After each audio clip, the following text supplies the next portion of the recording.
오늘은 야곱의 이야기 5번째를 살펴봅니다. 야곱은 이제 고향을 떠나서 약 1000km 정도 되는 메소포타미아로 옵니다. 그리고 메소포타미아에는 삼촌 라반이 있었고요. 라반에게는 2딸이 있었습니다. 하나는 라헬이었고 레아였죠. 레아가 언니고요. 라헬이 동생이었습니다. 야곱은 라헬에게 사랑에 빠집니다. 그리고 라헬을 위해서 7년을 일하겠다고 말하고요. 근데 그 와중에 이제 라반에게 사기를 당하죠. 7년을 일하고 나서 라헬과 결혼한다고 생각했는데 사실 이제 결국 아내로 맞이하게 된 건 레아였습니다. 속인 거죠. 그리고 나서 이제 라반을 향해서 삼촌 라반을 향해서 야곱이 따져 묻자 이제 삼촌 라반은 7일 그러니까 이제 7일을 더 일하라고 합니다. 그래서 7일 더 일해서 그리고 나중에 7년을 더 채웠어야 되는데 어쨌든 그래서 이제 라헬을 가지게 되죠. 그러니까 아내가 둘이 생긴 겁니다. 그리고 나서 이제 행복했느냐? 그랬을 리가 없죠. 우리 이제 오늘 본문은 사실 30장 1절부터 24절인데요. 방금 이제 17절부터 24절까지만 읽었습니다. 이제 1절부터 24절의 내용을 보려고 하는데요. 1절부터 24절의 내용은 이제 그 이후에 얼마나 이 가족이 끔찍하게 질투와 분노로 점철되어 있었는지, 이 가족이 어떻게 망가져가는지를 이제 그려낸 부분입니다. 그리고요, 그 중심에는요, 1절에 죄송합니다. 이 말씀 있죠. 라헬이 자기가 야곱에게서 아들을 낳지 못함을 보고 그의 언니를 시기하여 야곱에게 이르되 내가 자식을 낳게 하라. 그렇지 않으면 내가 죽겠노라. 라는 이야기가 있죠. 여기에는 이제 라헬의 시기심이 있었습니다. 여러분 지난주 설교를 들으신 분은 이제 아마 레아에게 감정이입을 하셨을 겁니다. 지난주 설교의 내용은 이거였습니다. 레아가 아무도 원치 않는 여인이었죠. 아버지로부터도 버림받고요. 동생 라헬로부터는 무시를 받고요. 그리고 무엇보다 마땅히 자기를 사랑해야 하는 자신의 남편 야곱은 자신을 사랑하지 않습니다. 그 가운데서 아들을 계속 낳습니다. 셋째까지 아들을 낳을 때마다 남편이 이제 나를 봐주겠지, 이제는 나를 들어주겠지, 이제는 나와 연합하겠지 라고 생각했지만 남편은 자기를 봐주지 않죠. 그리고 4번째 아들을 낳을 때야 비로소 하나님을 바라보게 됩니다. 그리고 하나님을 찬송하게 되죠. 근데 문제는 이겁니다. 그 뒤에 그 모든 과정 가운데 이제 동생 라헬은 어땠을까요? 라헬은 물론 예뻤습니다. 그래서 야곱의 사랑을 받았죠. 근데 야곱은 그 와중에 아들을 하나도 낳지 못했습니다. 그래서 어떻게 되겠습니까? 질투하기 시작합니다. 그리고 그 질투는요, 이 가족을 고통스럽게 하죠. 그리고 이제 나오는 이제 모든 이야기는 이 질투 때문에 고통스럽게 된 가정의 이야기인데요. 이걸 통해서 우리가 이 본문을 통해서 질투가 무엇인지에 대해서 좀 생각을 해볼 필요가 있습니다. 왜냐하면 질투는 우리 삶에 좀 밀접한 연관이 있고요. 실제로 질투는 우리 삶을 고통스럽게 만들기 때문입니다. 여러분 혹시 이제 어렸을 때부터 주일학교를 다니신 분이 계시다면요, 이 노래를 아실 겁니다. 아름다운 마음들이 모여서 아시죠? 그죠? 그다음 뭐죠? 주의 은혜 나누며 예수님을 따라 사랑해야지. 우리 서로 사랑해. 하나님이 가르쳐준 한 가지, 내 이웃을 내 몸과 같이. 그 다음 뭐죠? 미움, 다툼, 시기, 질투 버리고 우리 서로 사랑해. 저는 이제 중학교 때부터 교회를 다녔는데 그때 믿음은 없었지만 어쨌든 이 노래를 많이 불렀습니다. 그러면서 생각했죠. 도대체 미움, 다툼, 시기, 질투가 뭐길래 이렇게 이 중요한 죄의 목록에 포함되는가라는 생각을 했죠. 생각해보면 되게 재밌습니다. 왜냐하면 시기와 질투는 사실 비슷한 말이잖아요. 그렇죠? 근데 이제 두 개를 따로 떨어뜨려 놓고 있고요. 그리고 실제로 이제 긴 교회사 가운데 그러니까 시기와 질투는 실학적으로 엄밀히는 다른 말입니다. 근데 오늘은 두 개를 같은 용어로 쓰겠습니다. 그냥 크게 다르진 않기 때문에요.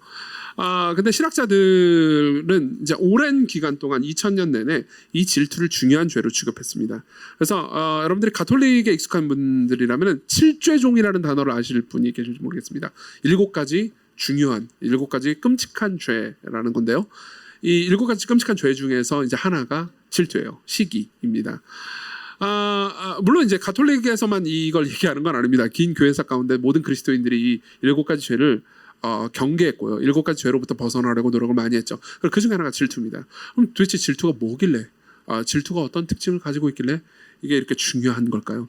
질투는 무엇입니까? 질투는 오랜 기간 동안 기독교 신학자들이 연구할 때 가장 이제 제가 생각할 때 좋은 연구를 한 사람은 토마스 아퀴나스입니다. 중세 신학자고요.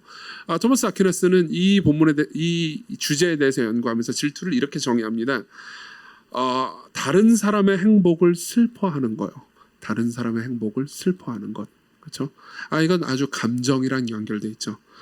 우리나라 말 버전도 있습니다. 사촌이 땅을 사면 배가 아픈 거죠. 배가 아프겠습니까? 마음이 아픈 거죠. 심장이 아픈 거 아니겠습니까? 그렇죠? 근데 어쨌든 간에 이게 질투입니다. 그럼 질투는 무슨 문제일까요? 저는 첫 번째로는요, 질투의 특징에 대해서 4가지를 빠르게 훑어가서 이야기를 할 겁니다. 그리고 이 질투를 어떻게 해결해야 되는지에 대해서 2가지 이야기를 하겠습니다. 빠르게 이야기를 하도록 해보죠.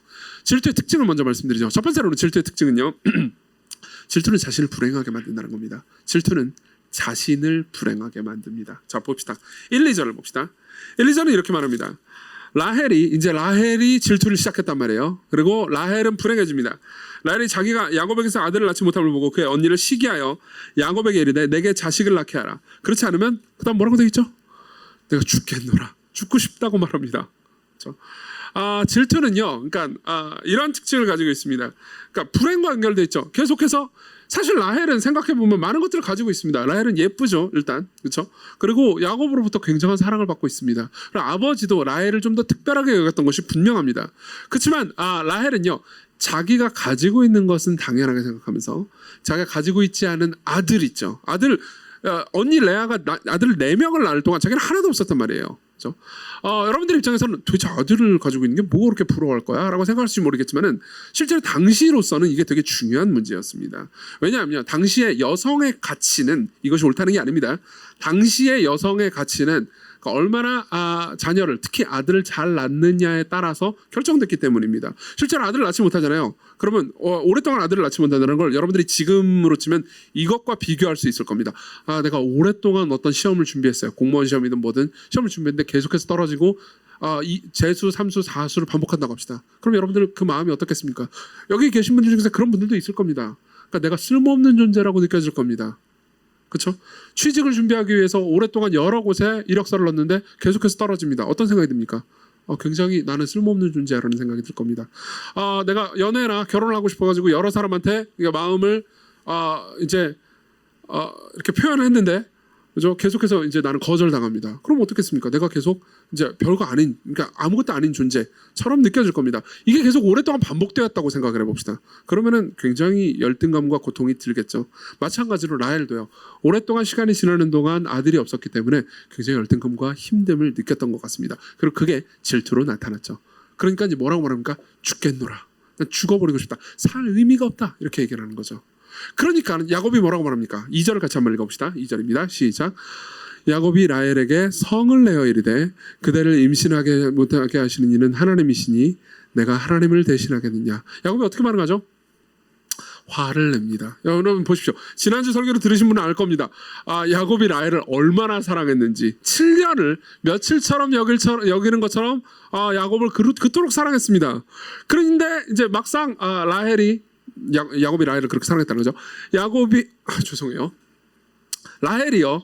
야곱에게 이제 화를 내면서 나를 하여금 임신하게 만들어라! 라고 얘기를 하니까는 뭐라고 반응합니까? 그죠? 야곱이 화를 냅니다. 야곱이 화를 냅니다. 사랑하는 라헬을 향해서 화를 냅니다. 여러분 이걸 통해서 알 수 있는 게 있습니다. 이게 우리 선배들의 격언이고 굉장히 중요한 말입니다. 오늘 2부 예배는 청년이 말이니까 이 말을 꼭 기억해 놓으십시오. 여러분 그 말 아십니까? 그놈이 그놈이다라는 아세요? 네. 고르고 그래도 이 사람은 그래도 나만 바라볼 거야 라고 생각해가지고 나를 너무 사랑해주는 것 같아가지고 결혼을 했더니 결국 그놈이 그놈이었던 거죠. 네. 여기서 고개를 흔드시는 분들이 있는데 이미 경험하신 거죠.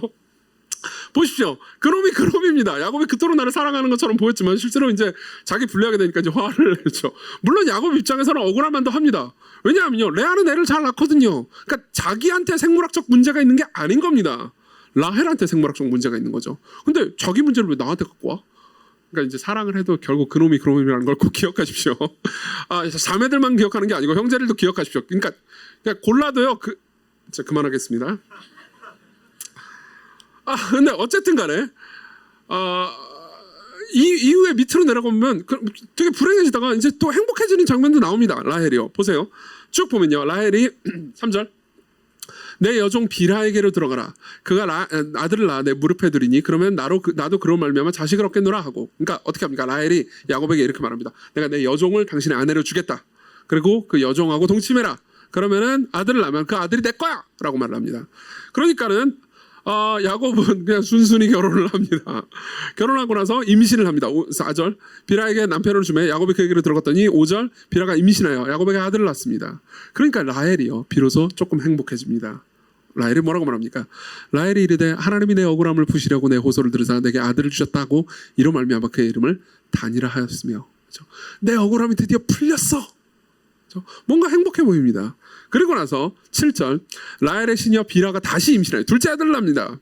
그렇죠? 자기가 아니고 역시 빌하가요, 시녀가요, 다시 임신하여 둘째 아들을 야곱에게 낳으니 라헬이 이르되 내가 언니와 크게 경쟁하여 이겼다 하고 그의 이름을 납달리라 하였더라. 그렇죠? 내가 이겼어 라고 생각을 합니다. 근데 잘 생각해 보십시오. 언니는 지금까지 아들이 몇 명이죠? 4명이요. 그래서 본인은 아들이 몇 명이죠? 둘이에요. 뭘 이겨요? 둘밖에 안 되잖아요. 게다가 본인이 낳은 아들이 아니죠. 자기 시녀가 낳은 아들이란 말이에요. 빌하가 낳은 아들이란 말이에요. 그러니까 사실 생각해 보면은 별로 이겼다고 말할 수 있는 게 없는데도 불구하고 그러니까 내가 이겼다고 말합니다. 그러면서 굉장히 기뻐해요. 이걸 통해서 우리는 라헬이 얼마나 비참한지 더 적나라하게 보여줍니다. 자, 라헬이 왜 내가 이겼다고 생각했을까요? 라헬이 왜 내가 이겼다고 생각했을까요? 자, 봅시다. 우리가요 질투를 해가지고 무언가를 비교할 때 우리 계속 끊임없이 비교하고 그게 질투의 원인이거든요. 비교할 때 그러니까 우리는 계속해서 스스로에게 정상 참작을 해줍니다. 스스로에게 정상 참작을 해줍니다. 필시 라헬의 생각은 이거였습니다. 물론 언니는 넷이고 아들이요. 나는 둘밖에 없지만 물론 언니는 이제 언니가 본인이 직접 낳았고 나는 이제 시녀를 통해서 뭐 둘을 가지긴 했지만 사실 생각하면 시녀의 아들을 뺏은 거예요. 가지긴 했지만 어쨌든 간에 나는 더 이쁘잖아요. 라헬 입장에서 자기는 더 이쁘잖아요. 그리고 남편으로 사랑을 받잖아요. 그렇죠? 그러니까 이 모든 것을 다 합하면 내가 이긴 거예요. 이렇게 머리가 돌아가는 거죠. 여러분 이것이 낯서십니까? 그렇죠? 낯설지 않을 겁니다. 왜냐하면 여러분도 그렇게 생각해 본 적이 있기 때문입니다. 이제 계속 질투에 대해서 얘기하면서 여러분들이 이제 일반적으로 어떻게 죄를 저지르는지에 대해서 얘기를 하기 전에 여러분들만 비난하면 억울하니까 제 얘기부터 한번 해보죠. 자, 봅시다. 목회자가 제일 질투하는 사람들이 누굴까요? 누굴 것 같아요? 목회자겠죠. 그렇죠? 목회자들은 보통 신학대학원 동기들을 질투합니다. 신학교를 같이 다니는 동기들이요. 처음에 이제 신학교를 같이 다닐 때 3년 동안 신학교를 같이 다니거든요. 3년 동안은 무슨 뭐 여기도 신학교 동기가 있네요. 그렇죠? 막 동기 사랑, 나라 사랑 막 그래요. 그래서 우리 함께 동역한 지금 둘이 그러고 있을 거예요. 그러다가 이제 시간이 지납니다. 시간이 지나가다가 이제 꽤 시간이 지나면 저 같은 경우 이제 10년이 지났죠. 지나면은 이제 그 동기 중에서 누가 성공했다는 소식이 들립니다. 그런데 수천 명의 교회 뭐에서 이제 후임자로 딱 담임 목사로 딱 청빙을 받았다 그런 얘기를 듣습니다. 그럼 이제 제가 그랬다는 건 아니고 이렇게 생각할 수 있는 거잖아요. 나는 이제 아직 이제 몇백 명 교회인데 쟤는 수천 명 교회예요. 그러면서 이제 내가 졌다라고 마음속으로 생각을 하는 거죠. 그렇죠? 근데 이제 그때 또 행복 회로가 머릿속으로 돌아갑니다. 어떻게 돌아가냐? 근데 나는 개척했잖아. 근데 나는 개척해가지고 지금 10명, 12명에서 시작해가지고 여기까지. 쟤는 그냥 큰 교회를 물려받은, 그러니까 내가 더 나아. 라는 생각을 제가 했다는 게 아니고, 왜 갑자기 눈물이 나죠? 자, 보십시오. 여기서 보면요. 지금 내가 이겼다는 걸 정당화하기 위해서 모든 것들을 다 끌어모으고 있죠. 그렇죠? 여러분들이 이미 그런 것들을 다 경험했을 겁니다. 삶에서. 그냥 머릿속으로 자동적으로 돌아갑니다. 그죠? 그래도 내가 더 어려운 데서 출발했으니까. 그래도 저 녀석이 성공하긴 했지만, 그래도 내가 성격은 더 착하니까. 내가 더 예쁘니까.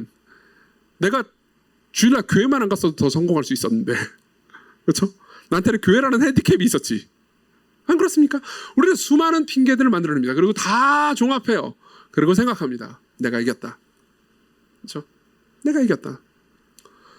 여러분 이걸 보십시오. 이거는요.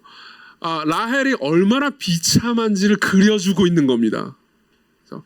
라헬이 행복해하고 있는 내가 이겼다라고 말하는 모습을 그려줌으로써 창세기는 이걸 그냥 적나라하게 묘사해버립니다. 그걸 그려줌으로써 사실상 라헬이 이렇게 비참한 지경에 이르렀다는 것, 라헬이 자신의 질투로 자신의 시기로 이렇게 비참한 데 이르렀다는 것을 보여주고 있는 겁니다. 라헬이 만일 질투하지 않았다면요, 라헬이 만약 시기하지 않았다면 이런 비참한 상황에 이르지도 않았을 겁니다. 그냥 하나님께서 자기에게 주신 것, 어쨌든 미모가 좋잖아요. 그리고 무엇보다 야곱에게 사랑받고 있습니다. 거기에 만족하고 그걸 감사해 하고 있었다면 이런 사단이 일어나진 않았을 겁니다. 그렇지만 어쨌든 라헬은 비참합니다. 행복해하는 모습이 더 비참한 거죠. 질투는요, 우리를 비참하게 만듭니다. 두 번째로는요, 질투는 사람을 하찮게 보게 만듭니다. 질투는 사람을 하찮게 보게 만듭니다. 자, 봅시다. 자크 라깡이라는 사람이 있습니다. 이 사람은 이제 프랑스의 철학자인 동시에 정신분석학자입니다. 이 사람의 한 말 중에서 굉장히 유명한 말은 인간은 타자의 혹은 타인, 뭐 철학적으로는 다른 말이긴 하지만 그냥 같은 말로 퉁치겠습니다. 인간은 타인의 욕망을 욕망한다라는 말이 있습니다. 인간은 타인의 욕망을 욕망한다. 말이 어렵죠, 그렇죠?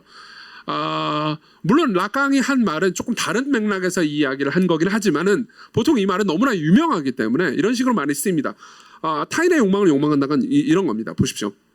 예컨대 아이들이 있습니다. 여러분들이 이걸 능히 짐작할 수 있을 겁니다. 아이들이 이제 남자 아이들이 뭐 장난감이 가득한 방에 있습니다. 그래서 이제 가서 논다고 합시다. 그러면 이제 먼저 간 남자아이 하나가 이렇게 막 돌아다니다가 장난감을 가지고 놉니다. 장난감이 뭐 여러 가지, 뭐 아이언맨도 있고 뭐도 있고 막 뭐 토르도 있고 막 그러는데 그중에서 캡틴 아메리카를 찍었습니다. 캡틴 아메리카를 가지고 막 되게 재밌게 놀고 있어요. 근데 그 다음에 온 남자아이가 그렇죠? 이제 장난감을 가지고 놀려고 하는데 다음에 온 남자아이는 뭘 가지고 놀고 싶을까요? 아이언맨을 가지고 놀고 싶겠습니까? 캡틴 아메리카를 가지고 놀고 싶겠습니까? 네, 관찰하면 알 수 있습니다. 캡틴 아메리카를 가지고 놀고 싶어합니다. 아이가 있는 그 형제 아이가 있는 사람들은 다 이미 이것을 관찰합니다. 그러니까 인형 많은데 많은 인형 이렇게 좀 사이좋게 가지고 놀면 좋잖아요. 근데 꼭 하나 찍으면 그걸 가지고 춘식이를 그렇게 좋아해요. 이제 우리 애들이 그렇다는 게 아니고 이제 머릿속에 지금 생각나는 게 춘식이밖에 없었어요. 춘식이를 그렇게 가지고 춘식이 가지고 싸우고 춘식이 찢어버리고 막 그런단 말이에요. 그렇죠? 왜 그럴까요? 다른 예쁜 인형도 많지만, 그러니까 내 형이, 내 언니가, 내 동생이 가지고 노는 그게 나한테 보암직도 하고 먹음직도 하고, 그렇죠? 나를 만족시켜줄 것 같은 거예요. 나는 다른 사람이 욕망하는 걸 욕망하는 거죠. 이게 질투의 본질입니다. 그렇죠? 그리고요, 이거는요, 사람을요, 이 모든 과정 중에서 사람을 하찮게 보게 만듭니다. 생각해 보십시오. 그러면 그 과정 중에서 아이언맨은 하찮아지잖아요. 그렇죠? 그 과정이 여기 나옵니다. 20절을 봅시다. 20절 같이 읽습니다. 21절입니다. 21절. 굉장히 짧은 절이지만 중요한 절입니다. 같이 읽습니다. 시작. 그 후에 그가 딸을 낳고 그의 이름을 디나라 하였더라. 자, 라헬이 이렇게 아들 경쟁을 시작하니까 나중에 이제 레아도 자기가 이제 더 이상 아들 낳고 그다음 아들이 안 생긴단 말이에요. 그래가지고 또 자기 시녀 실바를 줍니다. 남편에게요. 남편이 주고 나서 이제 또 실바가 또 애를 낳아요. 그 과정 중에서 또 레아가 또 아들을 또 낳습니다. 그러니까 아들 경쟁이 막 시작돼요. 그리고 레아는요, 아들 그 다음에 둘을 더 낳습니다. 본인이요. 그렇죠? 그러니까 레아가 낳은 아들이 몇 명이죠? 총 6명입니다. 맞죠? 그리고 나서 7째 딸이 나옵니다. 이름이 디나예요. 네, 디나예요. 근데 그 이전에 아들을 낳을 때는 다 이런 식으로 절들이 구성됩니다.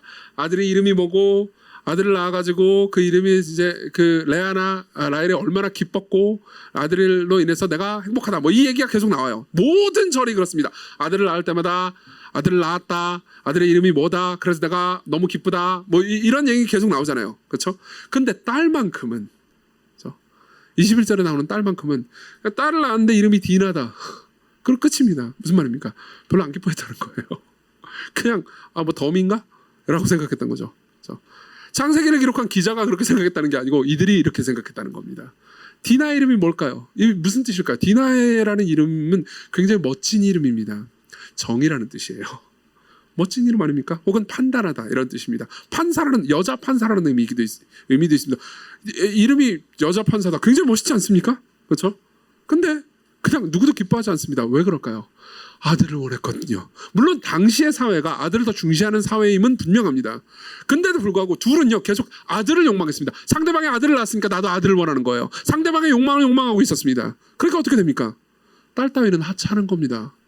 지금 21절에 그냥 딸의 이름을 단순히 기록만 해놓고 기뻐하는 모습을 보여주지 않는 이유는요, 이 둘 중에 누구도, 그러니까 사실상 레아조차도요, 딸을 낳은 그 딸을요, 별로 기뻐하지 않았다라는 것을 창세기 기자가 모세가요, 알려주고 있는 거죠. 그렇죠? 우리가 질투의 눈이 사로잡힐 때요, 우리는 사람을 하찮게 보게 됩니다. 그 이후에 전체적인 내용을 봐도 비슷합니다. 실제로 보면요, 여러분들이 이 본문을 그냥 읽을 때 가장 끔찍하게 여겨지는 부분은요, 두 아내가 라헬과 하고 레아가요 계속해서 자기의 시녀를 남편 야곱에게 이제 들어가라 하면서 동침시키는 장면일 겁니다. 예컨대 4절을 보면 이렇게 나옵니다. 라헬이요 그의 시녀 빌하를 남편에게 아내로 주매 야곱이 그에게로 들어갔다. 9절을 보면 이렇게 말합니다. 레아도요 자기의 출산이 멈춤을 보고 그의 시녀 실바를 데려다가 야곱에게 주어 아내로 삼게 하였더니. 왜 아내로 삼게 했습니까? 자기의 여종들로 하여금 아들을 낳게 만들기 위해서요. 왜 아들을 낳고 싶습니까? 아들을 더 많이 낳아가지고 내가 이기려고요. 그렇죠? 질투 때문에요. 그 과정 중에서 야곱은 뭐죠? 표현이 좀 그렇지만 그냥 정자은행일 뿐입니다. 그렇죠? 정자은행일 뿐이 아무것도 아닙니다. 야곱은 그냥 도구일 뿐입니다. 그렇죠? 네. 생각해보면요, 우리가 질투할 때, 그러니까 라헬과 레아가 서로 질투할 때요, 야곱은 그냥 수단일 뿐입니다. 모든 것에서 그냥 사용하는 도구일 뿐입니다. 야곱은 더 이상 남편도 아니고 사랑하는 대상도 아닙니다. 우리가 무언가 질투와 욕망에 사로잡힐 때 우리는 주변에 있는 사람들을 이용하게 됩니다. 생각해 보십시오. 자녀들이 무언가 욕망하고 질투를 한다고 합시다. 자녀들끼리 혹은 자녀가 친구가 가지고 있는 것 질투하기 시작한다고 합시다. 그러면 그때부터 자녀는요, 부모님을 그냥 ATM으로 봅니다. 그렇죠? 내가 사주는 거를 사줘야 되는 존재. 근데 내가 사주고 싶은데 가지고 싶은 거를, 그렇죠? 사주지 못하는 돈을 못 주잖아요, 부모님이. 그럼 이제 부모님은 무능한 존재로 생각하는 거죠. 아빠는 내가 해달라는 거 해준 적이 없잖아. 그죠? 그때 부모는 도구가 됩니다. 이건 부모들도 마찬가지입니다. 부모들도 자녀를 볼 때요. 그러니까 부모들도 자녀의 성공이 자기의 정체성이 될 때가 있습니다. 그렇죠? 자녀가 성공하고 뭐 좋은 대학을 갔다거나 뭐 돈을 많이 벌었다거나 그러면 내가 마음이 뿌듯해지겠죠. 그리고 그걸 위해서, 그러니까 남들보다 내가 더 낫다라는 걸 내 자녀의 성공으로 입증하고 싶어 할 때 부모는 자녀를 이용하게 됩니다. 그렇죠?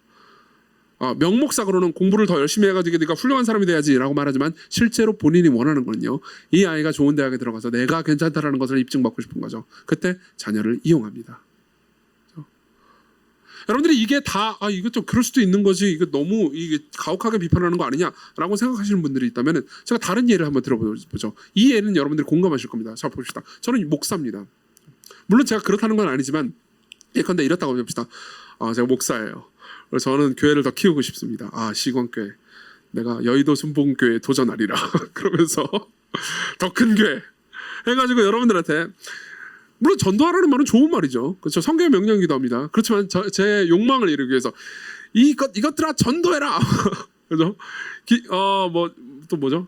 헌금 많이 해라. 이런 식으로 여러분들을 다그친다고 합시다. 그죠? 그것도 막 내가 하나님의 말씀을 전하는 사자다. 그러면서 권위로 여러분들을 이렇게 찍어 누르면서 여러분들을 막 다그친다고 합시다. 그러면 여러분들은 어떻죠? 이용당한다는 느낌이 들 겁니다.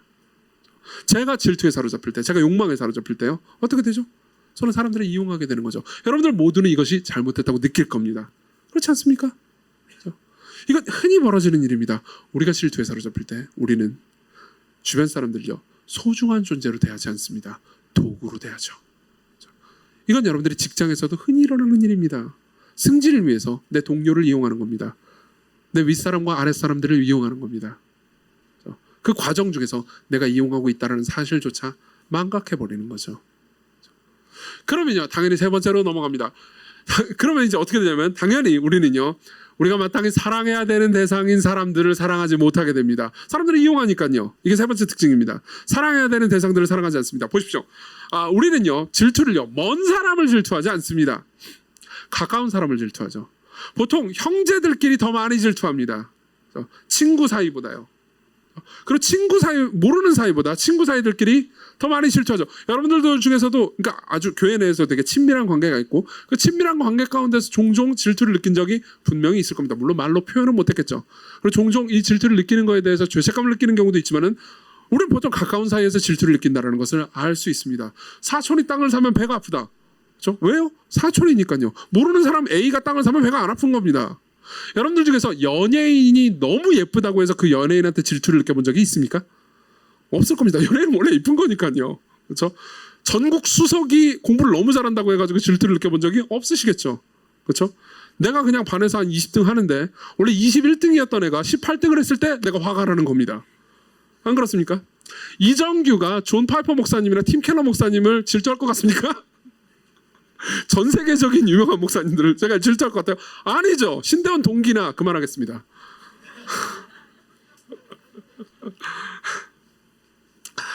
봅시다. 근데 생각해보면요. 이 가까운 사람들, 보통 가족들이나 친구들이죠.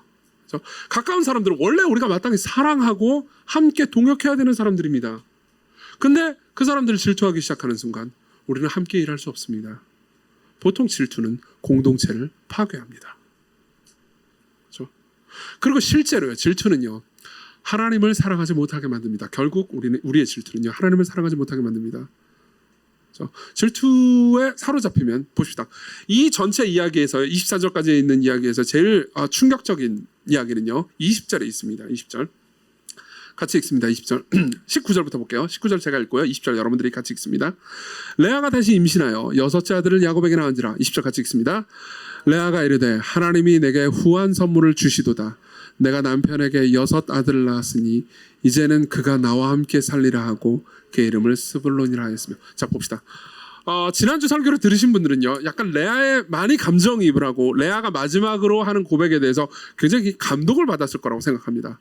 마지막에 넷째 아들인 유다를 낳고 뭐라고 말합니까? 이제 내가 하나님을 찬송한다고 말합니다. 계속해서 남편에게 집중하던 마음이요. 돌아갔습니다. 이제 나는 하나님으로 만족한다. 그리고 나서 시간이 지나고 동생과 경쟁 관계가 되고 질투를 시작합니다. 반복합니다. 그리고 나서 6째 아들을 낳고 나서는 뭐라고 말하죠? 다시 마음은 야곱으로 돌아갑니다. 내가 6째 아들을 6이나 낳았으니까 이제 야곱이 나를 예뻐해 주겠지.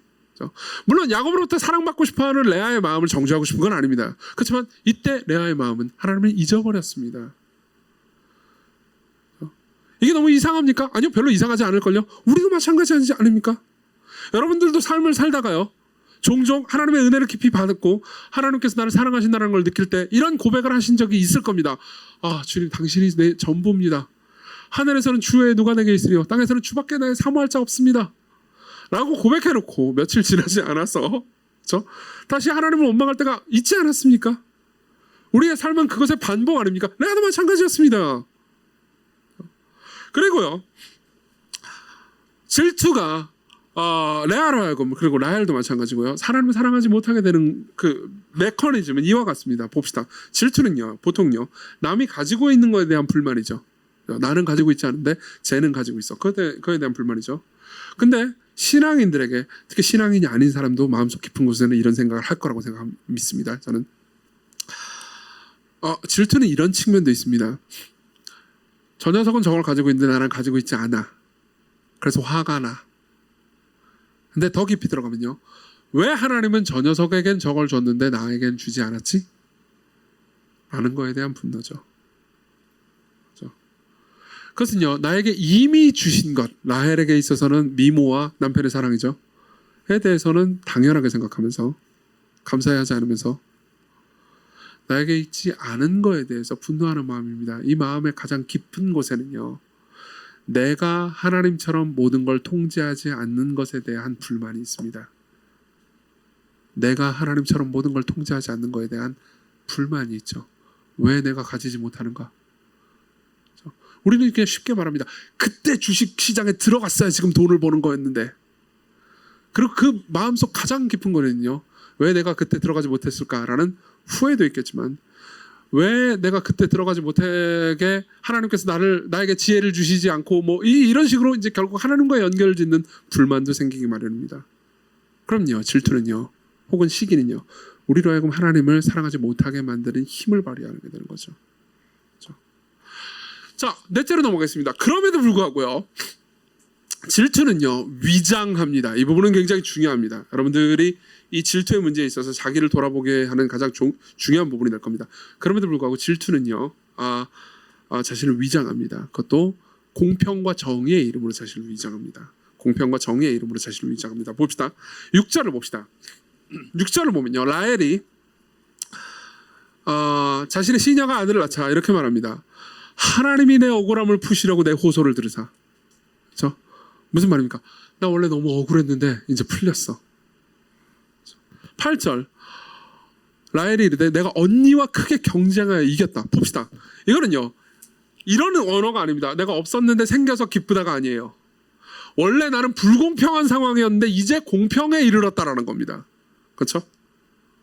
그리고 언니도 이렇게 생각합니다. 18절 봅시다. 18절. 레아가 이르되 내가 내 시녀를 내 남편에게 주었으므로 하나님이 내게 그 값을 주셨다.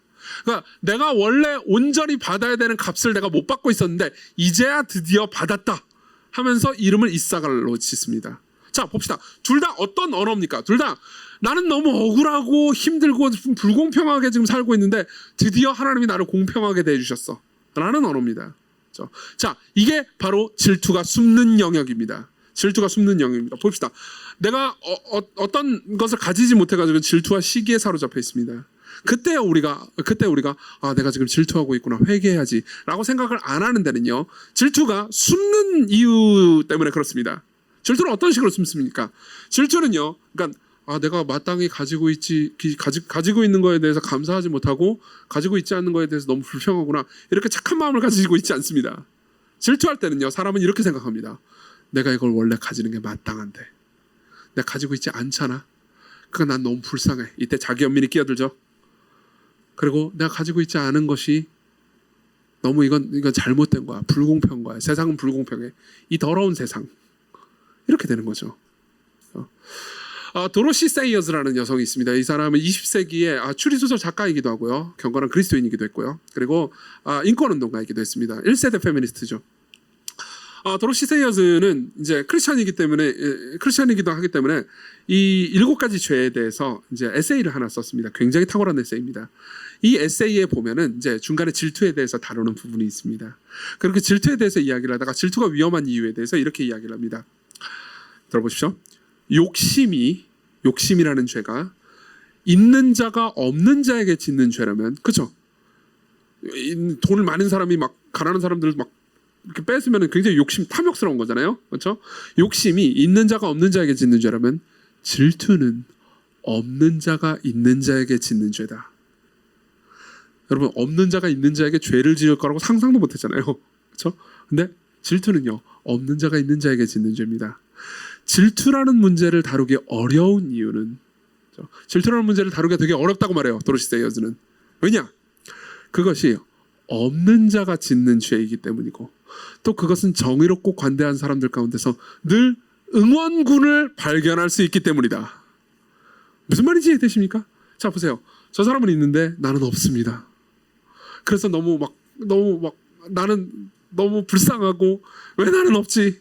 왜 하나님 저 사람을 주셨는데 왜 나는 없는 거야? 나한테는 안 주신 거야? 그러면서 화를 냅니다. 그럼 옆에 있는 사람이요, 그거 질투야 라고 말하기가 좀 어렵잖아요, 그렇죠? 야, 이 질투를 회개해라 이렇게 말하기 어렵잖아요. 어떻게 말하죠? 그러게 말이야. 왜냐면 우리는 다, 여러분들 다 마음이 따뜻하시잖아요, 그렇죠? 안 그런 분들이 몇몇 계시긴 하지만 어쨌든 대체로 따뜻하잖아요. 그러다 보니까 대체로 공감해주는 분들이란 말이에요. 공감 요정들이잖아요. 근데 내가 여기서 공감을 안 해주고, 사실 동서가 너는 지금 질투의 영에 사로잡혀 있단다 이렇게 말하면 내가 너무 나쁜 사람이 되잖아요, 그렇죠? 그러니까는 공감을 해줄 수밖에 없어요. 그리고 질투는요, 그 공감을 응원군 삼아가지고 자신의 죄를 정당화한다는 거죠.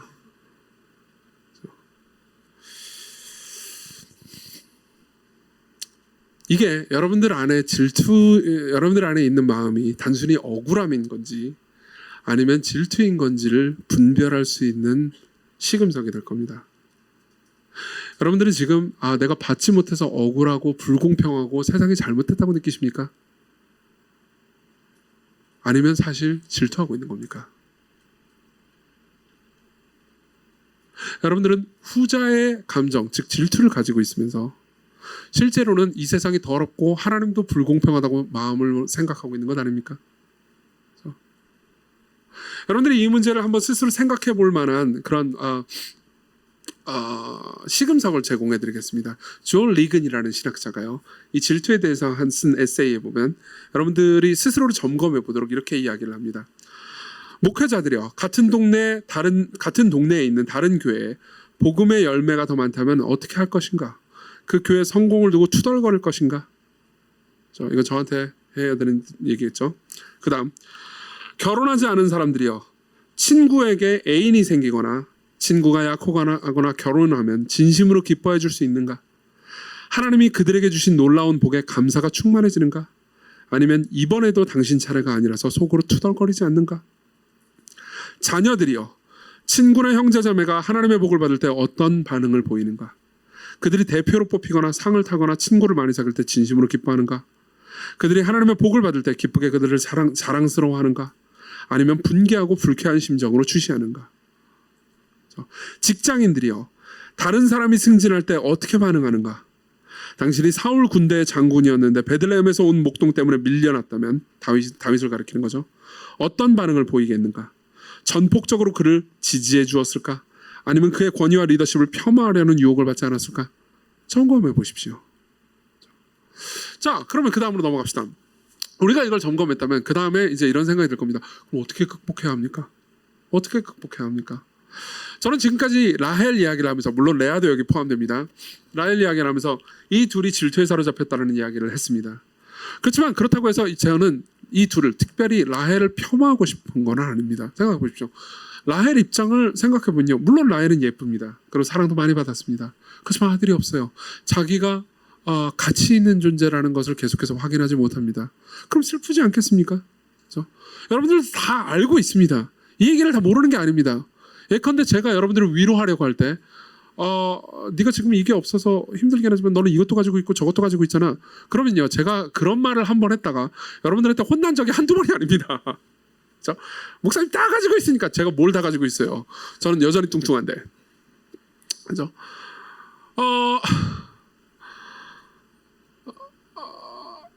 그렇지만 제가 그렇게 혼났다고 해서 여러분들을 정죄하고 싶은 건 아닙니다. 왜냐하면 저도 제 마음 안에 똑같은 마음이 있고요. 그리고 저도 여러분들이 이해하기 때문입니다. 여러분, 성경의 인물을 연구하다 보면요, 성경의 인물과 어느 정도 사랑에 빠지게 됩니다.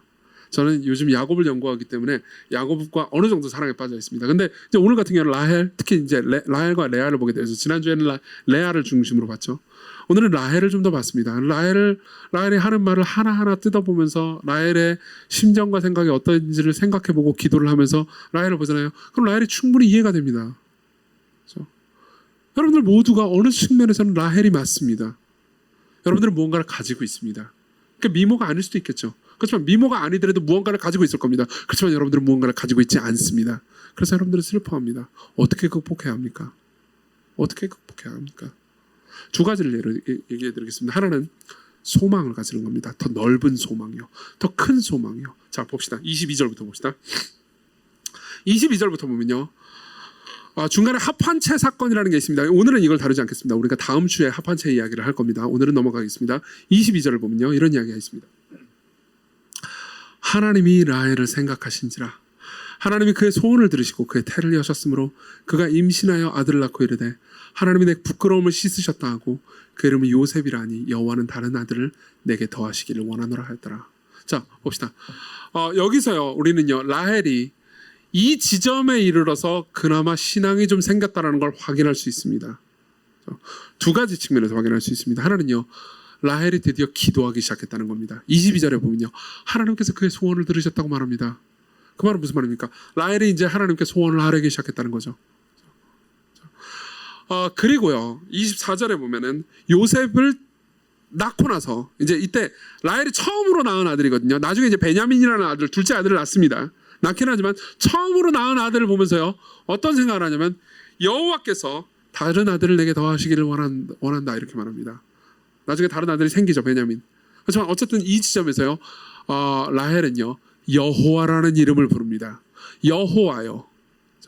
지난주 설교 때 제가 이미 얘기하긴 했지만은요, 여호와라는 단어를 쓰는 것과 그냥 하나님이라는 단어를 쓰는 것은 다릅니다. 하나님이라고 번역된 엘로힘이라는 단어는요, 고대 근동에서, 그러니까 다른 종교도 신에게 쓰던 호칭입니다. 그러니까 단순히 하나님 그러면은 이 사람이 어떤 종교를 믿고 있는지 확실치 않다는 거죠. 생각해보세요. 이슬람교는 알라를 믿는다고 하잖아요. 그 알라도 영어로 번역하면 그냥 가십니다. 하나님이라는 뜻이에요. 근데 여호와는요, 성경에 나타난 하나님이 자기 자신이 어떤 존재인지 사람에게 친히 가르쳐 주신 관계의 이름입니다. 이걸 신학적으로는 언약적 용어라고 말합니다. 관계의 이름이에요. 여호와라는 이름을 불렀다는 건 야곱도 그렇게 신앙이 좋지는 않지만 그래도 여호와 하나님을 알고 있으니까 야곱이 부인들에게 가르쳐 줬을 겁니다. 내가 믿는 하나님이 여호와 하나님이다.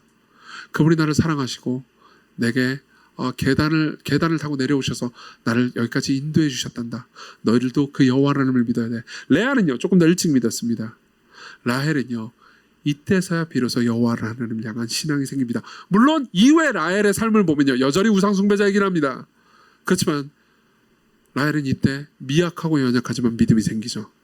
그리고 그 하나님께 소망을 둡니다. 또 다른 아들을 주시기를요. 자, 그리고 소망은요. 소망은 여러분들이 이렇게 생각하면 됩니다. 소망은요. 삶을 넓게 보는 겁니다. 더 멀리 보는 겁니다. 무슨 말이냐면 지금 당장의 내 모습만 보는 게 아니고 하나님께서 내 삶을 소유하고 계시고 인도하고 계시고 이끌어가고 계시기 때문에 먼 미래까지 나를 이끌어 가실 그 미래를요 더 기대하는 거죠. 더 기대하는 겁니다. 소망은 지금만 바라보는 게 아닙니다. 소망은 지금과 더불어서 나를 인도하시는 하나님과 함께 미래를 바라봅니다. 이게 소망이에요. 보세요. 라헬은 지금 요셉을 가졌습니다. 맞죠? 그러면요 지금 스코어가 어떻게 되죠?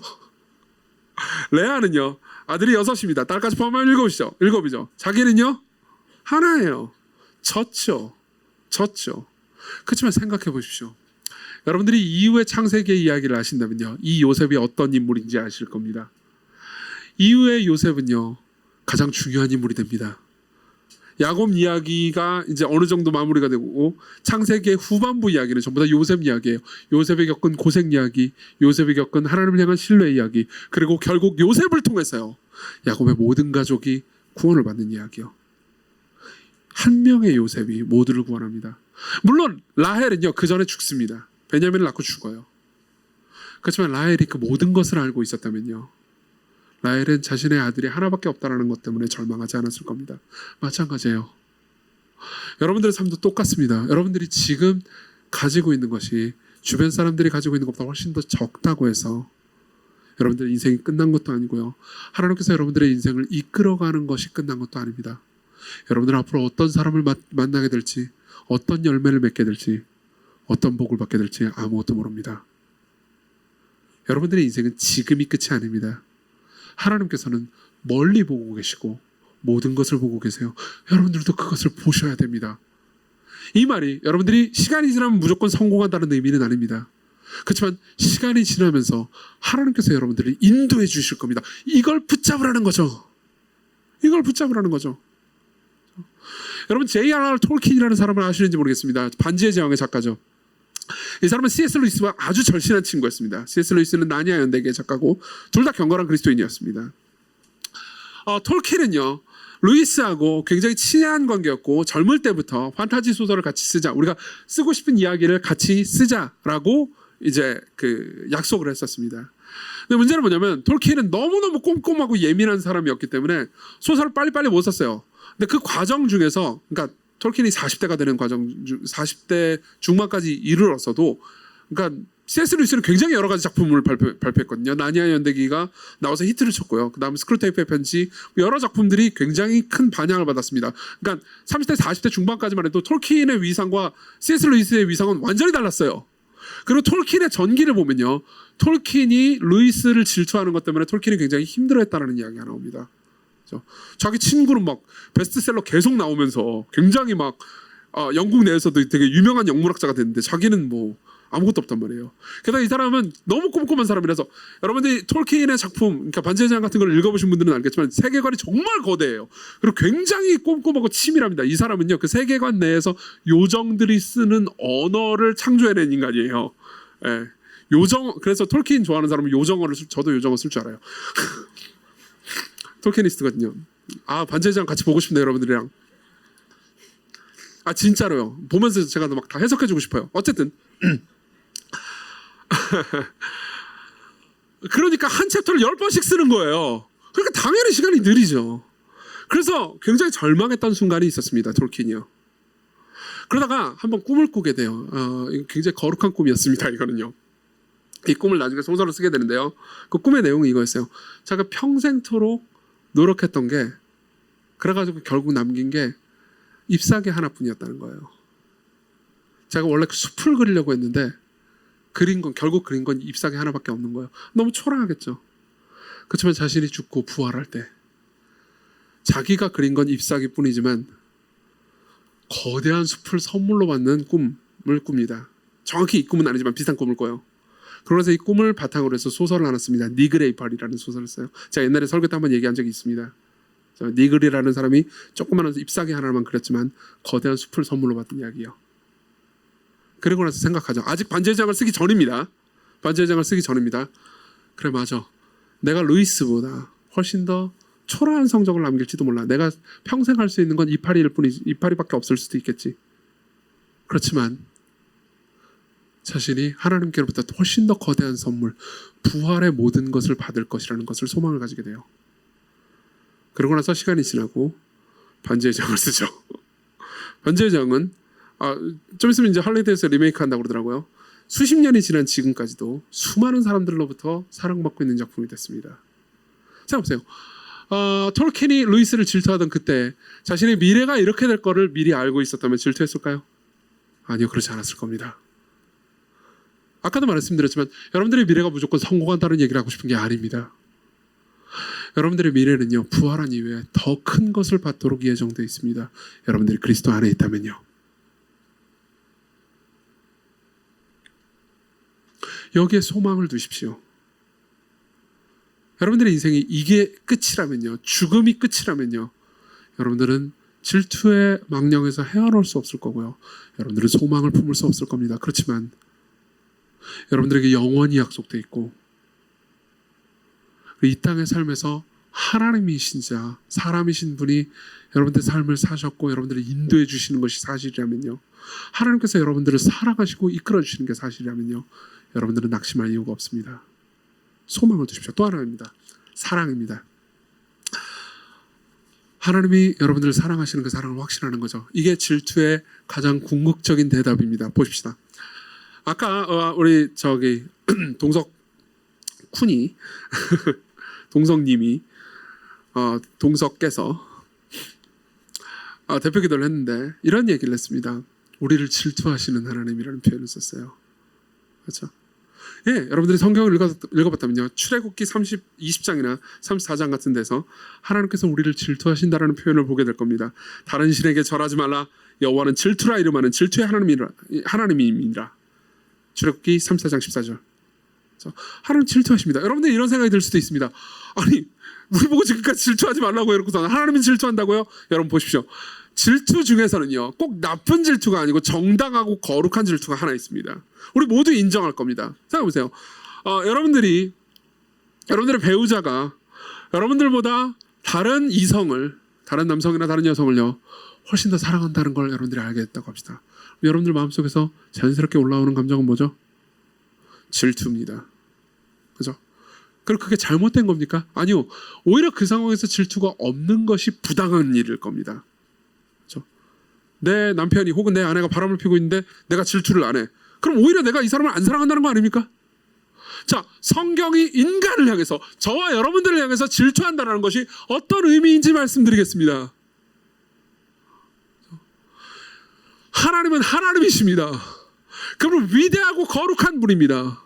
그리고 우리는 피조물일 뿐입니다. 우리와 하나님과의 관계는요, 그 격차는요, 인간과 다른 피조물들, 개미와의 격차보다 훨씬 더 큽니다. 비교할 수 없을 정도로 크죠. 근데 생각해 보십시오. 여러분들이 개미 2마리가 서로 사랑한다고 해가지고 나머지 한 마리 개미 괴롭다, 질투가 느껴져, 이렇습니까? 아니요, 그렇지 않을 겁니다. 그렇죠? 여러분들은 아무 관심이 없습니다. 개미든 여러분들이 키우는 강아지든 질투하지 않습니다. 근데 하나님께서요, 사람이 되십니다. 그분이 사람의 삶을 사십니다. 그리고 사람들을 사랑하세요.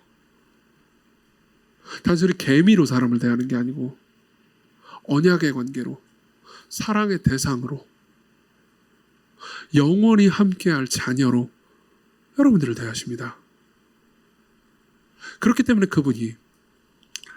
그분은요, 여러분들이 하나님 아닌 다른 존재를 하나님보다 더 사랑하기 시작할 때 정당한 질투를 느끼십니다.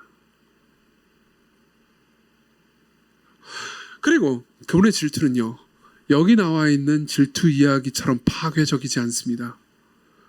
여기 나와 있는 질투 이야기 때문에, 레아와 라헬의 질투 때문에 이 가족은 계속해서 고통을 겪습니다. 그렇지만 하나님께서 사람들을 질투하신 까닭 때문에 벌어졌던 일이 무엇인지 아십니까? 하나님이 사람들을 질투하십니다. 왜냐하면 사람들을 사랑하시기 때문이죠.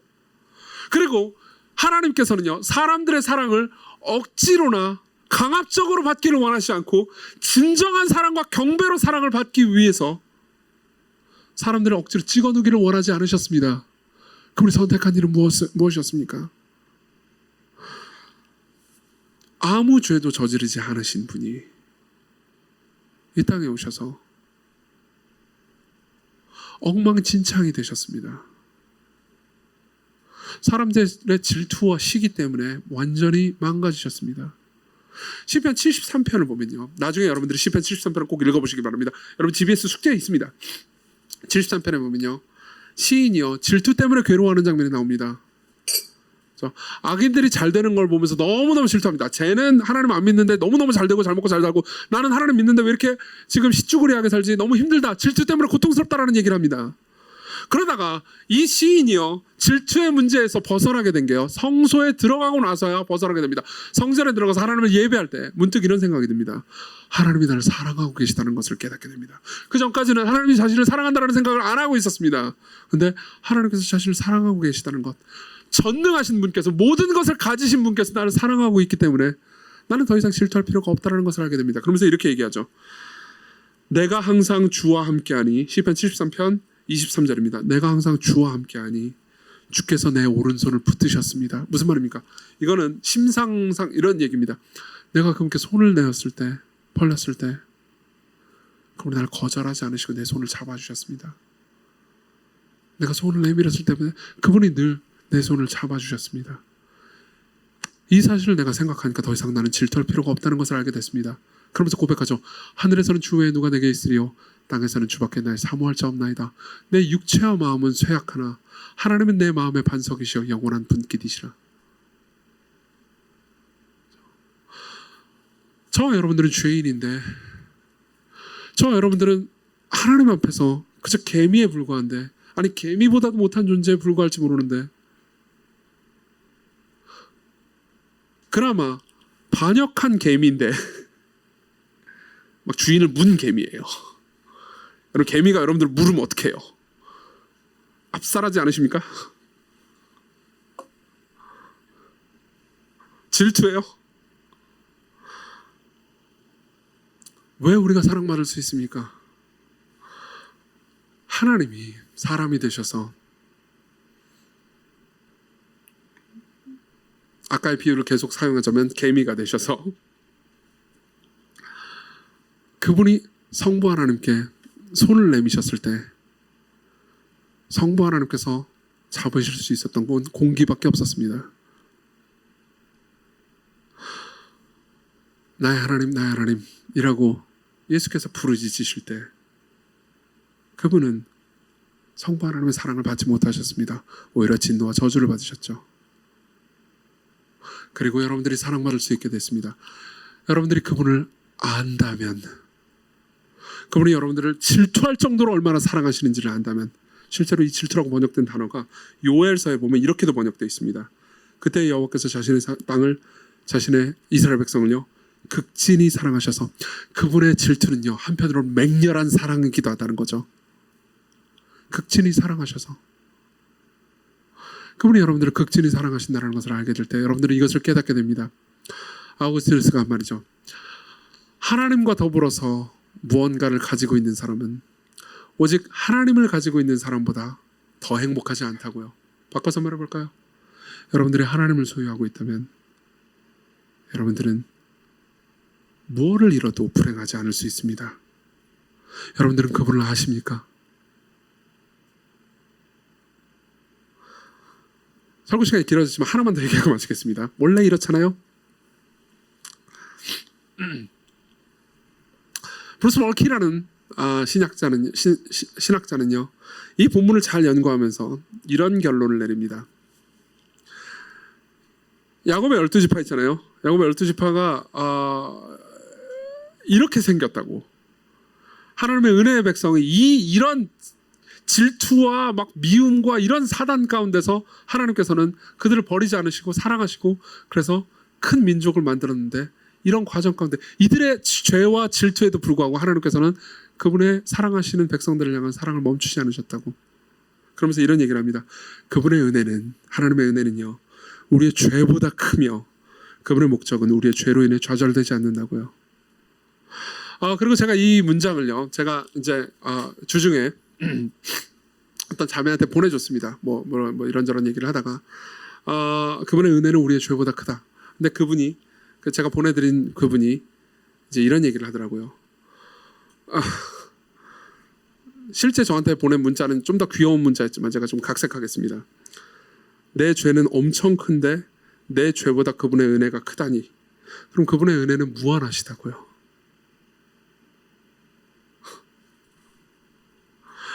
여러분, 하나님의 은혜와 사랑이 무한하다고 느껴지지 않는 분이라면요, 여러분들 안에 있는 죄가 얼마나 큰지 잘 모르기 때문에 그렇게 느끼고 있는 것일 겁니다.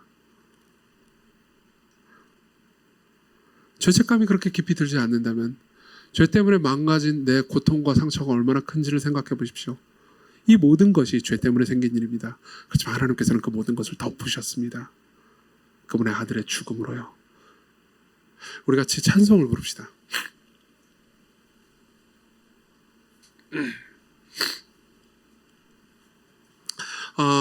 우리 아까 불렀던 노래 내 삶은 주의 것을 같이 부르려고 하는데요. 가사를 제가 좀 불러드릴게요. 주님 내 길을 잘 아시고 내 걸음하시네. 어둠에서 빛을 내시는 그분을 믿네. 무엇으로 주를 섬길지 어디로 가야 할지 헤매이는 나를 아시고 길을 여시네. 우리는 하나님 없이, 하나님을 생각하지 않고 살아갈 때는 우리 홀로 걸어가는 것처럼 보입니다.